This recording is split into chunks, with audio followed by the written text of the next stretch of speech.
방송에서 제공하는 투자 정보는 투자 판단에 대한 조언입니다. 방송에서 제공하는 주식의 가치, 가격 상승 및 가격 하락에 대해서는 방송사에서 보장하지 않습니다.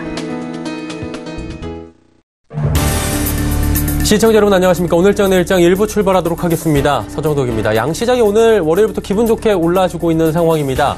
지난 주말에 미국의 한 가지 리스크로 꼽히던 셧다운 이슈가 일단 일시적으로 해소가 됐습니다. 트럼프의 완패다 이런 부분이 있고요. 좀 억지로 해결한 부분이 있어 보이지만 일단은 시장에서 호재로 받아들여지고 있는 상황입니다. 자, 이 부분이 해결되면서 하나의 리스크는 어느 정도 해소가 됐고요. 이제 월말로 다가온 미중 간의 장관급 회담이 남아 있습니다. 이 부분이 이제 시장이 좀 장기적으로 올라갈 수 있느냐 마느냐에 기로에 서 있는 시장을 좀 올라줄 수 있는 기폭제가 될 수 있을 상황인데, 자, 여기에 지금 당장 놓고 보면 어닝 시즌입니다. 종목별 섹터별 흐름도 하나하나 체크를 해야 되는데, 지금 우리 시장 역시 어닝 시즌에 맞춰서 종목별 움직임이 나오고 있는데, 어닝 쇼크가 나왔다고 해서 무조건적으로 빠지지 않고요. 종목의 실적이 잘 나왔다고 해서 무조건적으로 상승하지 않는 조금은 어려운 시장이 이어지고 있는 상황입니다. 거래소는 삼성전자는 상승하는데 SK하이닉스는 빠지고 전기전자 업종 전체적으로는 소폭의 조정이 나오고 있습니다. 운송장비 업종은 현대차, 기아차는 내리고 있는데 현대모비스 등의 부품주들은 오르고 있는 기현상이 나타나고 있고요. 이 외에도 화학, 철강, 조선업종 모두 오름세를 보입니다. 코스닥은 개별 종목 움직임이 강하게 나오는 가운데 시총 상위주들 대다수가 상승하고 있고요. 내리는 종목들은 낙폭이 크지 않습니다. 자, 이번 주가 지나게 되면 민족 대명절 설 연휴가 기다리게 되고 있고요. 이제 휴장이 좀 있을 예정입니다. 그러다 보니 이번 주에 마무리를 잘 하고 긴 명절에 대비해야 될 것 같은데요. 오늘장, 내일장에서 하나하나 체크하시면서 이번 주 시장들 대응하시면 좋을 것 같습니다. 헤드라인 뉴스부터 전해드립니다. 지난해 민간 소비가 완만한 회복세를 이어가며 7년 만에 가장 큰 폭으로 증가했습니다. 한국은행 자료를 보면 지난해 민간 소비 증가율은 2.8%로 지난 2011년 이후 가장 높았습니다. 미세먼지 때문에 공기청정기와 의류건조기 등 가전제품 판매가 늘었고 수입차와 옷, 화장품 판매도 꾸준히 이루어졌기 때문으로 풀이됩니다. 중국 공산당 기관지 인민일보가 시진핑 중국 국가주석이 관람한 북한 예술단의 공연을 대대적으로 보도하며 북중 우호 관계를 강조했습니다. 인민일보는 오늘 일면 톱 기사로 시진핑 주석 부부가 어제 베이징에서 리수영 북한 노동당 부위원장을 회견하고 북한 친선 예술단 공연을 참관했다고 전했습니다. 올해 미국 금리 인상과 달러 강세로 인해 외화 부채가 많은 신흥국이 신용 등급을 강등당할 위험이 커졌다고 국제신용평가업체 피치가 밝혔습니다. 피치는 라틴 아메리카와 중동, 아프리카 등 외화 부채가 많은 신흥국 시장이 올해 낮은 신용 점수로 타격받을 가능성이 큰 것으로 평가했다고 블룸버그 통신이 보도했습니다.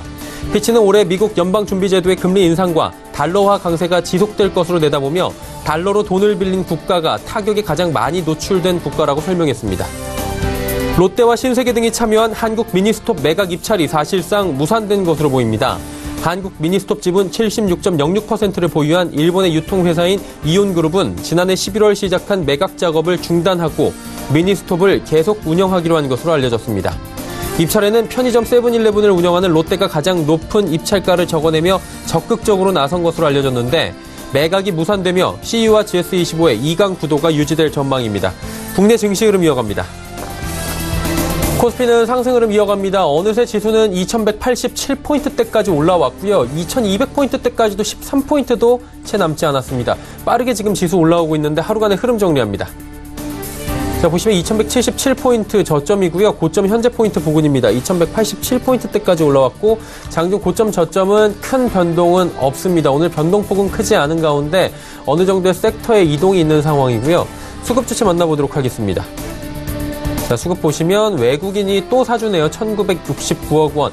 1월 달에 1월 초 제외하고 이번 달 들어서 외국인의 매수 물량이 정말 어마어마합니다. 그리고 기관은 1719억 원 팔고 있는데 오늘은 연기금마저도 383억 원 매도합니다. 개인은 183억 원 매도합니다. 다음 살펴보도록 하죠. 말씀드린 대로 삼성전자는 45,000원대도 돌파를 했습니다. 하지만 SK하이닉스가 2.55% 비교적 큰 폭의 조정이 나오고요. 현대차 1.17% 빠지고 있습니다. 일단 현대차 같은 경우에도 어닝 쇼크가 기록이 됐습니다. 어닝 쇼크 당일에 12만 4,500원까지 주가가 내려갔다가 13만 원 회복을 했는데 다시금 조금씩 주가가 힘없이 내려오고 있는 상황입니다. 셀트리온은 20만 원 회복한 뒤에 지속적으로 올라오면서 어느새 21만 3,500원대까지 올라왔습니다. 다음 살펴볼까요? LG화학도 올라오고 포스코도 올라오고 삼성물산도 올라오고 SK텔레콤까지 올라옵니다. 하지만 삼성바이오로직스가 소폭의 조정이 나오고 있는 상황입니다. 11위부터 15위 종목들도 살펴보도록 하죠. 자, 보시면 네이버, 현대모비스, 신한지주 올라가는데 현대모비스가 무려 5.28% 급등 흐름이 오늘 나타나고 있고요. 한국전력과 KB금융은 소폭씩 조정이 나옵니다. 다음 살펴보도록 하죠. 코스닥 시장은 717포인트대까지 올라옵니다. 0.82%대의 강한 흐름이 현재 나타나고 있고요. 하루간의 흐름 보시면 코스닥 시장도 일단은 장 초반보다 많이 올라왔습니다. 713포인트 출발해서 716까지 올라갔다가 조금의 장중 조정이 나왔었는데 다시금 장중 고점까지 지금 치고 올라오는 모습입니다. 사실 위아래로 코스닥 역시 4포인트밖에 움직임이 없지만 오늘 하루 종일 좀 강한 모습을 코스닥도 보여주고 있는 상황입니다. 수급 주체 만나보도록 하죠. 외국인 개인이 매수합니다. 개인 4억 원 매수하고요. 외국인 348억 원 매수합니다. 기관은 260억 원 현재 매도하고 있는데 기관 전주체가 역시나 매도하고 있는 상황입니다. 시총 상위주들 살펴보도록 하죠. 셀트리온 헬스케어 오늘도 잘 달립니다. 어느새 주가 7만 4천 원대까지 올라왔고요. 신라젠 역시 조금씩 상승하면서 7만 2천 원대까지 올라왔습니다. CJENM 오랜만에 반등 나오면서 21만 4,500원대 올라오고요. 바이로메드 역시 상승합니다. 포스코캠텍 현재 하락에서 보합권까지 다시 올라왔습니다. 다음 살펴볼까요? 6위부터 10위 종목들입니다. 메디톡스가 소폭의 약세, 펄어비스, 스튜디오 드래곤 역시 약세인데 HLB가 이틀 쉬고 다시금 우상향합니다. 7만 5천 원대 부근까지 올라왔고요. 코오롱 티슈진 역시 소폭씩 지금 지속적으로 올라오고 있는 상황입니다. 11위부터 15위 종목들도 살펴보도록 하죠. 아난티가 오늘 상승 하락을 오가고 있습니다. SK머티리얼즈 그리고 파라다이스 역시 하락하고요. 셀트리온자 들어가면 오늘 모두 상승인데 셀트리온 제약 역시 상승합니다. 휴젤도 소폭의 상승 흐름 가져갑니다. 원달러 환율의 흐름 짚어보도록 하죠. 1116원 30전 5원 하락하면서 2거래일 연속으로 빠지고요. 2거래일 연속으로 빠진 금액이 10원이 넘습니다. 현재. 금일 본 방송에서 제공해드린 정보는 투자 판단에 대한 조언일 뿐입니다. 해당 주식의 가치와 수익률 보장해드리지 않는다는 점 참고해 주시기 바랍니다. 오늘장 이슈 살펴봅니다. 펠리즈 투자리서치 김민수 대표 연결되어 있습니다. 대표님 안녕하십니까? 네, 안녕하십니까? 일단 오늘 시장 기분 좋게 월요일 출발하고 있긴 한데요. 이번 주에 빅 이벤트들이 굉장히 많이 상존합니다. 하나하나 체크해 볼까요? 네, 보통 이슈를 월요일마다 말씀드리는데 예. 월말 월초가 겹쳐 있는 때는 저도 상당히 얘기를 드리는데 양이 많습니다. 그와 관련돼서 이제 중요한 부분들과 함께 체크할 부분들을 말씀드린다고 한다면요.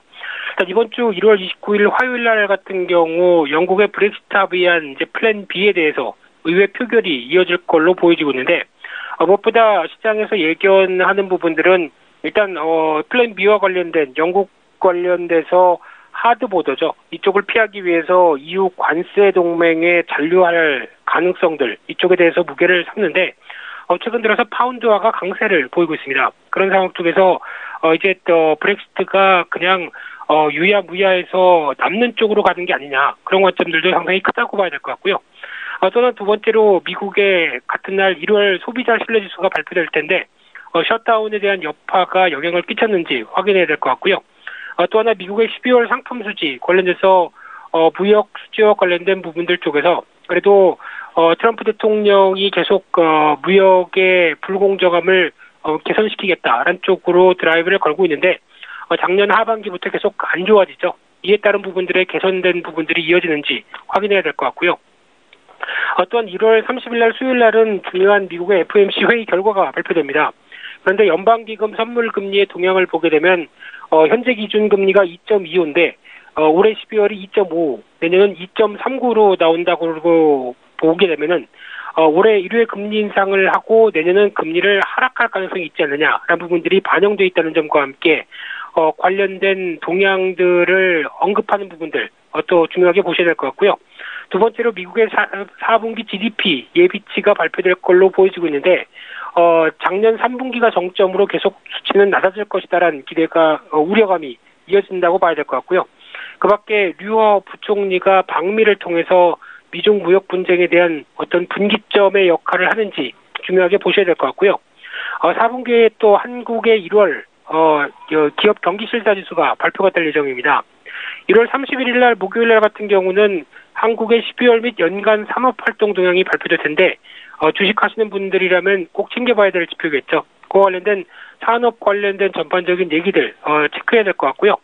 또한 두 번째로 미국의 12월 개인소득 및 소비지출, 특히 PC라고 하는 소비지출과 관련된 내용들에서 어떤 정점은 지났다라는 관점 쪽에서 인플레이션에 대한 우려감이 약화되면서 금리는 상승할 가능성이 좀 적다라는 쪽으로 바라보고 있는데 이와 관련된 부분들 체크해야 될 것 같고요.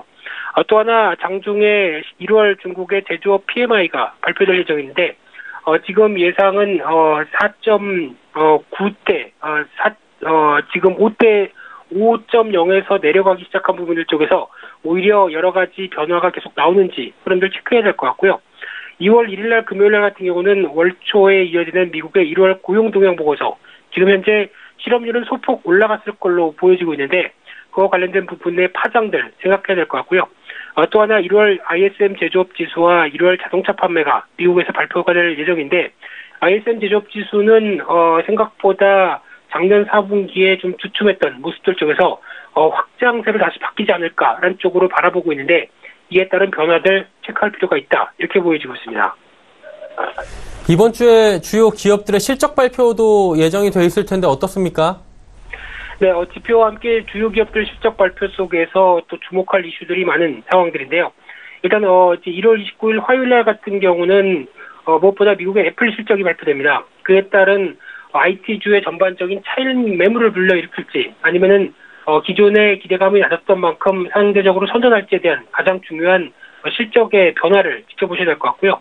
한국에서도 마찬가지로 삼성전기 실적 발표가 예정돼 있는데 그와 관련된 지금 낮아진 눈높이를 그래도 충족할 수 있을지 주목하셔 보셔야 될 것 같고요.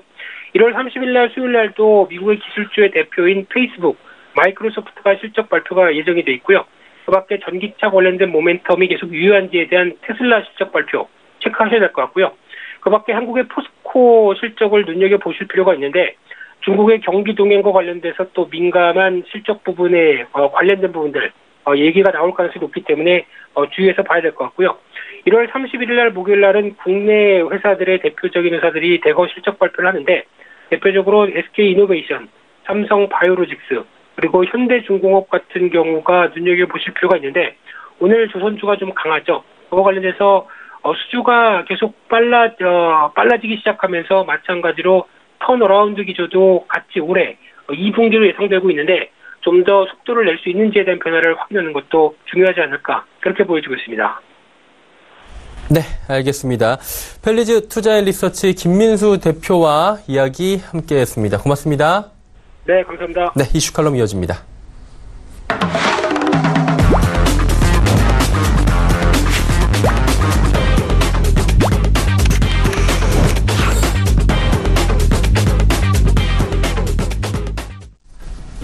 네, 이슈 칼럼 이어가도록 하겠습니다. 일단 이번 주에 저희가 전해드린 대로 굉장히 큰 이슈들이 많이 남아 있습니다. 미국과 중국과의 장관급 회담이 30일, 31일 예정이 돼 있는 상황인데 이 회담이 잘 이루어졌을 경우 그리고 잘 이루어지지 않았을 경우에 우리 시장 그리고 글로벌 이슈까지 받게 될 파급력이 어마어마합니다. 여기에 그치지 않습니다. 지금 셧다운 이슈도 여기서 연장선상인데요. 일단은 셧다운 이슈가 무조건적으로 100% 해결됐다라고 시장에선 이야기할 수가 없습니다. 여전히 트럼프 대통령이 어느 정도 요구하고 있는 부분이 있고요. 또 민주당 의회 쪽에서 요구하고 있는 부분이 있기 때문에 그 셧다운 이슈에 대해서 이어지는 연장선상으로 미중 간의 장관급 회담 그리고 또다시 이어지는 글로벌 증시의 흐름까지 저희가 살펴봐야 하는 시점입니다. 이 시점에서 우리 증시 역시 이번 달 들어서 엄청나게 지금 올라온 상황입니다. 올라온 상황에서 그렇다면 이제 조정이 한번 나올 시점인지 아니면 이 시점에서 다시금 올라갈 수 있는 도화년이 될 수 있을지 이 부분들을 하나하나 이제 체크하는 시간 갖도록 하겠습니다. 이슈 칼럼 본격적으로 이어가도록 하겠습니다. GFM 투자연구소 이진우 소장과 함께하도록 하겠습니다. 자, 이진우 소장님이 지금 들어오셨는데요. 네. 이야기를 바로 나눠봐야 될 것 같습니다. 오늘 워낙에 준비된 것들이 많아가지고 저희가 현장에서 준비를 현재 하고 있는 상황입니다. 자, 바로 들어가도록 하겠습니다. 어서 오십시오. 네, 안녕하세요. 네, 안녕하세요. 일단은 트럼프 이슈부터 해결해 봐야 될 텐데 네. 트럼프 완패다라는 얘기가 나오고 있잖아요. 완패라 봐야죠. 그렇죠. 이게 끌고 끌었는데 결국에는 트럼프가 취한 게 없고 지금 지지율도 오히려 더 빠지고 있다 이런 얘기까지 나오고 있는데 네. 셧다운 어떻게 보고 계십니까? 네, 트럼프 대통령 이번에 셧다운 겪으면서 지지율 떨어지고 오히려 하원 의장 민주당인 낸시 펠로시 하원 의장이 인기가 더 올라가고 있죠. 예. 그 흐름이 이렇게 보입니다. 이때가 12월 11일이었죠. 이 사진 그때 우리 방송에서 다뤘었는데 트럼프 대통령 옆에 이렇게 펜스 부통령은 무슨 밀랍 인형처럼 말 한마디 없었어요. 가만 앉아 있죠. 예. 그리고 이 척 슈머 상원 민주당의 상원 대표는 아예 트럼프 대통령 외면하고 침 튀기지 마라 하는 표정이었고 낸시 펠로시 하원 의장도 그때 서로 삿대질 하면서 그렇게 했던 그때 내용이 57억 불 달라는 거였죠. 멕시코 국경 전체적으로 채우겠다는 거죠. 돈 내놔라. 예. 그렇게 표현하시더라고요. 그런 상황에서 그때 이제 국토안보부, 국무부, 농림부, 내무부, 재무부, 상무부 이런 데가 예산 통과가 안 됐던 그런 그렇죠. 상황이죠. 그래가지고 결국 35일 만에 정부 재가동하기로 했는데 2월 15일까지 35일 정부 문 닫았다가 그 절반 정도 해당되는 3628, 18일 정도 다시 한번 하고 그 사이에 또 한번 해보자는 얘기입니다. 지금 이제 블룸버그 같은 데서는 하필이면 사진도 이렇게 찍죠. 한풀 꺾인 대통령 모습이죠. 저게 근데 궁금한데 의도적인 걸까요? 그렇죠. 저런 사진은 다 이제 메시지가 있죠. 예. 매체들마다. 그 매체들만의 수십 컷의 사진 가운데 그때 그 분위기를 가장 정확하게 묘사하는 사진을 올리는데 라과디아 케이어스라는 표현이 있죠. 이거 뉴욕의 그 3대 공항 중에 하나 라과디아 공항에서 보안 요원도 없어서 총 들고 기내에 들어간 사람들까지 나왔고 특히 관제탑에 비행기를 띄우고 착륙시키고 할 수가 없는 상황까지 갔다. 이 정도까지 나오고 근데 그날 이게 있었죠. 이 사람입니다. 이 가운데 있는 사람. 누구예요? 로저 스톤. 이른바 워싱턴의 킹메이커입니다. 이렇게 장막 뒤에 숨어 있는. 그러나 이제 로저 스톤 검색해 보시면은 참 오래된 인물입니다. 닉슨 때부터거든요. 그래서 어지간한 사람들 한마디로 술수에 곤못을 쓰는. 저 사람을 갖다가 이렇게 묘사하는 형용사가 주로 그렇다 하더라고요. 추잡하고 집요하다. 이렇게까지 나오는데 결국 무슨 이렇게 의회에서의 위증 같은 거 이런 걸로 해서 한 7개 정도의 요건을 해서 FBI 옆에는 보니까 진짜 우리 영화에서 보던 FBI 요원 같네요. FBI한테 체포됐다가 하루 만에 이제 25만 불 내고 보석으로 풀려났다고 하는데 여기서 또 이제 러시아 스캔들에 그 동안에 좀 안 메꿔지던 그 빠져있는 퍼즐이 또 이렇게 슬쩍 올라가고 이런 상황입니다. 그런데 이제 이게 오히려 시장으로서는 그래도 단기적으로 하나가 풀렸다는 거 하고 그다음에 이렇게 된다면은 미국 재무부의 이코노미스트들이 굉장히 주시했던 왜 이렇게 현금을 쌓고 있지? 그 발표되고 있는 그 수치를 보면 왜 이렇게 현금을 쌓고 있지 했는데 1월과 2월을 넘기면서 연말정산 그리고 세금 환급 이런 걸로 해서 조금 돈이 풀려나가는 그런 부분에 대한 시장의 기대도 좀 있다고 봐야 될 것 같습니다. 일단 말씀을 나눠본 대로 그리고 제가 조금 전에 여는 말씀에서 드렸던 대로 이게 대치 국면이고요. 트럼프 대통령은 아직도 쌓겠다라는 데 의의를 두고 있고 민주당 쪽은 안 된다라고 얘기를 하고 있거든요. 트럼프 대통령의 한 가지 염원이겠죠. 국정장벽 쌓는 거. 이거 가능할까요? 그러다가 서로 뭔가 조금씩 물러서면서 합의점을 찾아야. 근데 이게 국격 쌓는 게 물러선다고 요만큼만 쌓고 말고 이건 아닌데 어떤 식으로 그게 갈 것 같아요? 그러면 예. 뭔가를 줘야 될 거 아니에요? 아, 민주당 쪽에서도? 민주당 쪽에도. 근데 그게 또 뚜렷한 카드가 없고 너무 지금 트럼프 대통령이 국경 장벽에 너무 집착하고 약간 그런 거 있죠. 약간 외통수로 몰아가는 느낌이 있습니다. 예. 저러다가 진짜 안 되면 어떡하나. 지금 저 옆에 폼페이오 국무장관도 그렇고 방금 나온 화면에 방금 오른쪽에 있던 거기가 지금 비서실장 대행이죠. 예. 딕 멀베인인가? 예. 참 옛날에 켈리 비서실장 앉아있을 때나 이럴 때 비해서 많이 중량감도 떨어지고 존재감이 떨어지죠, 예. 확실히. 특히 뭔가 이렇게 자기의 측근 내지 참모들 예. 그렇게 가까이 쓰던 사람들이 뭔가 일만 터지면은 나가요.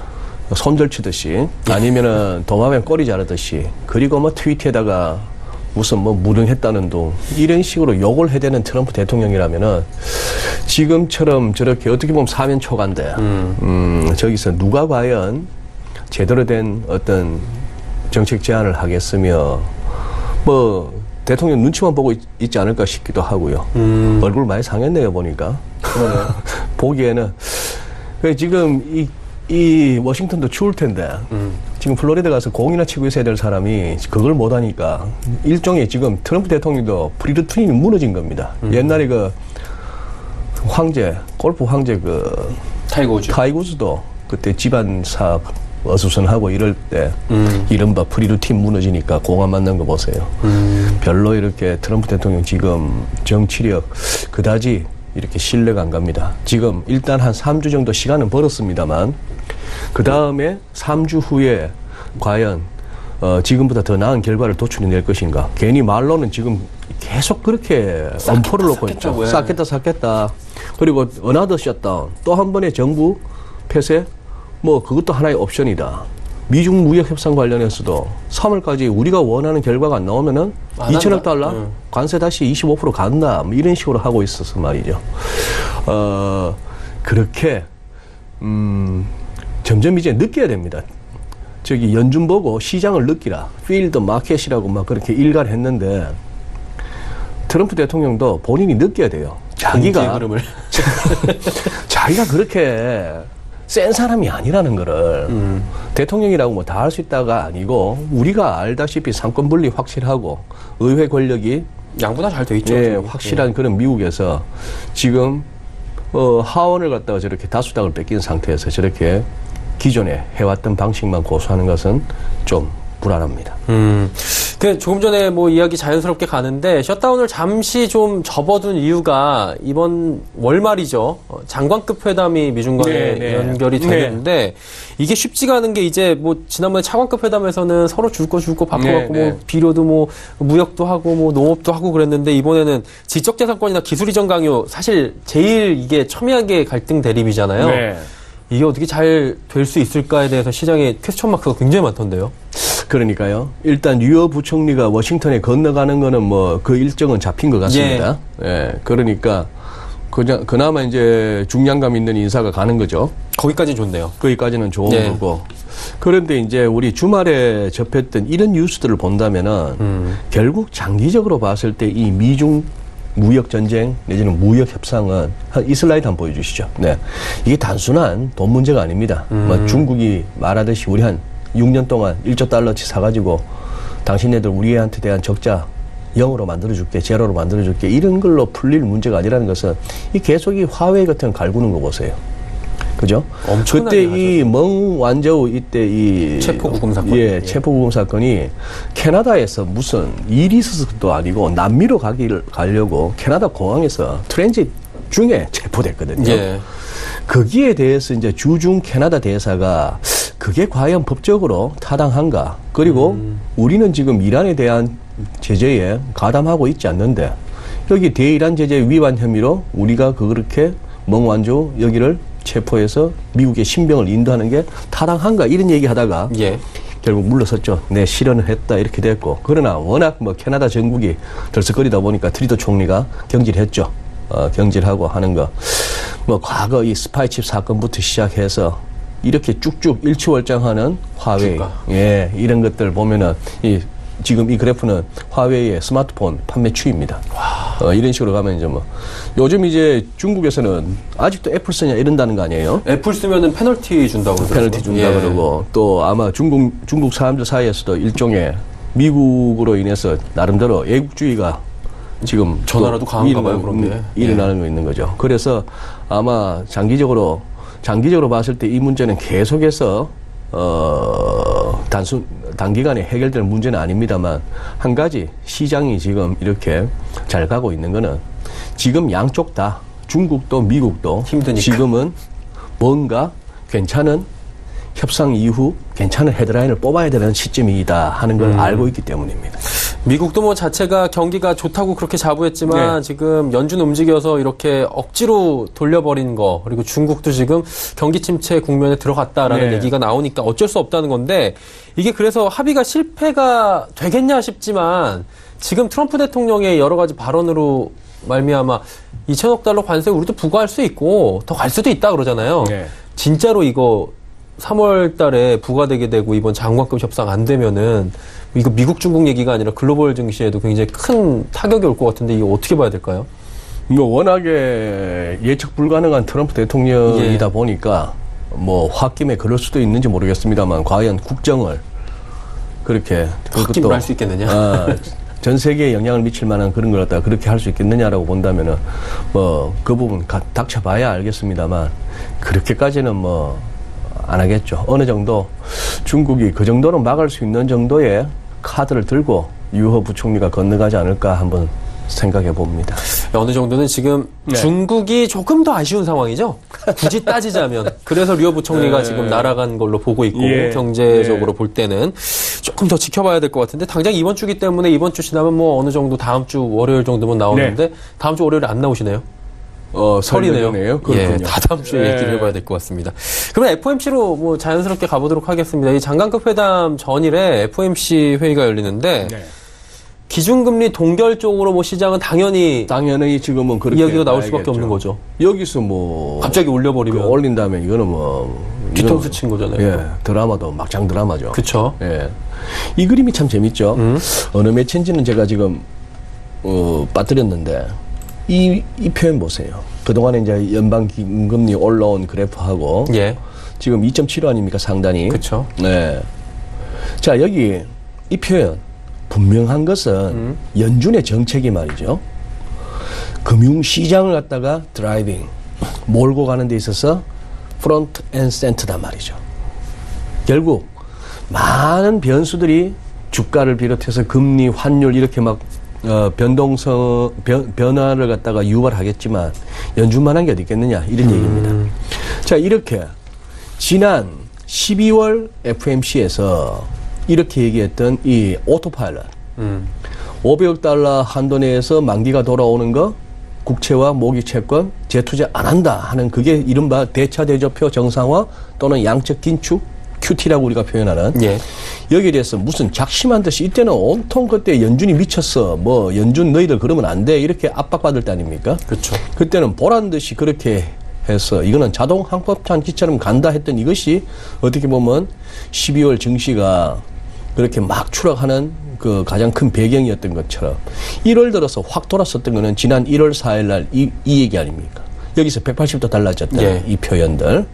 금리 이른바 패드 포즈죠. 금리 인상 중단 할 수도 있고 거기다가 옐런 의장은 다른 기회 때 슬그머니 또 취임새를 넣었죠. 이미 금리 인상 사이클이 끝났을지도 모르겠다. 뭐 이런 식으로까지 해서 지금 와 있는 상황입니다. 뭐 이래저래 이번 FMC도 우리가 목요일 새벽 4시쯤에 이제 확인되겠죠. 중요한 거는 이 부분입니다. 양적 긴축과 관련해서 혹시라도 한 발 더 나갈까. 이거 지금 오토파일럿이라고 얘기했던 그 부분을 12월에 얘기했던 걸 뒤집고 이거 조금 봐서 뭐 재투자 중단했던 여기 정책에다가 수정을 가하겠다. 돈 더 푼다 한마디로. 뭐 이런 식으로 나온다면은 시장 또 이렇게 한번 슬러버릴 수 있겠죠. 랠리가 탄력이 받을 수가 있겠죠. 이게 사실 이 얘기가 말도 안 되는 소설 같긴 한데 지금까지 나왔던 것들도 말도 안 되는 일들이었기 때문에 그러니까요. 예, 한 달 만에 지금 뭐 호떡 뒤집듯이 다 뒤집었기 때문에 이 부분도 어느 정도 가능성이 있는 부분입니다. 그리고 이제 뭐 미국의 지금 뭐 연준의 이런 스탠스가 바뀌었고 미중 간의 무역 분쟁이 어느 정도 합의가 차관급이 됐다. 뭐 여러 가지 얘기가 나오고 어닝도 생각보다 잘 나온다는 이슈로 우리 시장은 굉장히 잘 갔습니다. 네. 외국인 매수 강하고요. 강하죠. 상승 추세가 이제 2135포인트 뚫고 올라왔고 2차 매물대도 뚫고 올라가고 있는데 이게 어떻게 봐야 되는지 참 어렵네요, 이번에도. 네. 일단 좋은 그림을 만들어냈죠. 예. 좋은 그림을 만들어내고 바깥의 분위기도 지금 일단 우호적이고요. 그 우호적인 것 가운데는 특히 지난 주말 셧다운 종료 소식 이후로 달러가 급격하게 약세로 도는 부분, 예. 이런 부분도 이렇게 좀 우호적이죠. 우선 이거 오늘자가 아니고 지난 주말자 차트이긴 합니다만 예. 여기에 이제 조금 또 양봉이 하나 더 추가되겠죠. 추가됐죠. 예. 우선 그동안 계속 말씀드렸던 이중바닥 패턴 완성 확인했습니다. 그리고 일목균형표상의 이 두톤 구름대도 올랐었죠. 예. 그렇다면 지금 이제 최소 목표 가격입니다. 최대가 아니고 적어도 여기까지는 간다. 그리고 제 경험상으로도 그렇고 책에도 그렇게 나오지만 결국 얼마의 시간이 걸리느냐의 문제지 가긴 가더라고요. 대충 2290 라운드가 나옵니다. 예. 그렇다면 지난 10월달 이 갭도 채울 거란 얘기죠.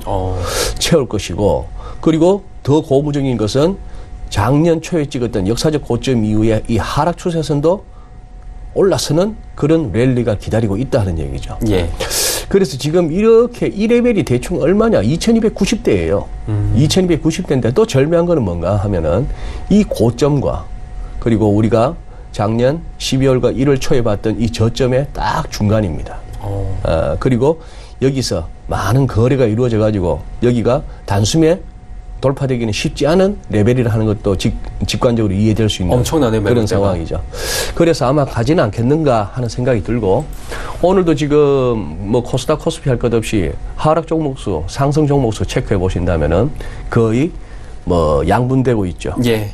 그래서 이런 얘기들을 많이 하시더라고요. 정권가 이제 애널리스트 분들은 이제 아무거나 가고 아무거나 같이 빠지고 하던 장은 아닌 것 같다.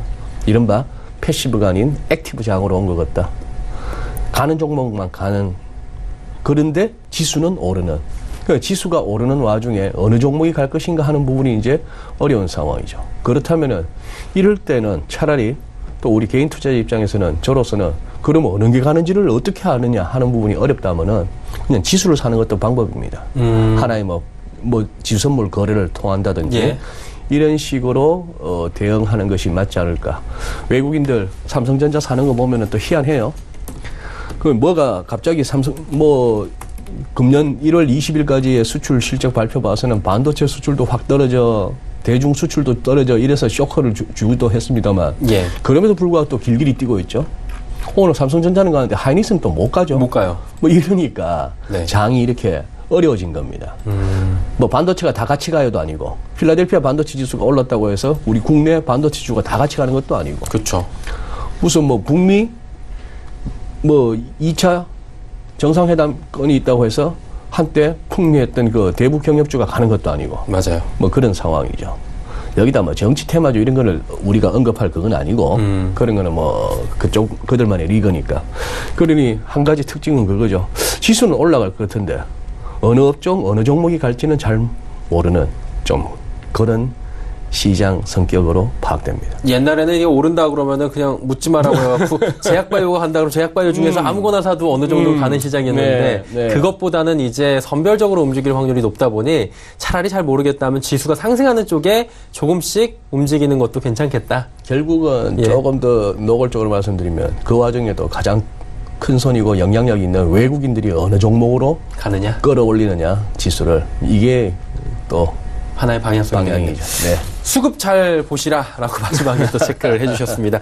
JFM 투자연구소 이진호 소장과 오늘 긴 시간 이야기 나눠봤습니다. 고맙습니다. 예, 감사합니다. 오늘 장 내일장 1부 함께 하셨습니다. 잠시 뒤 2부 예고해드립니다. 2부에서는 오늘도 레벨업 트레이딩 타임 시간이 준비가 되어 있습니다. 두 분의 전문가와 함께 다양한 종목 짚어보고 종목 상담 이어가 보도록 하겠습니다. 2부에서 뵙겠습니다. 고맙습니다.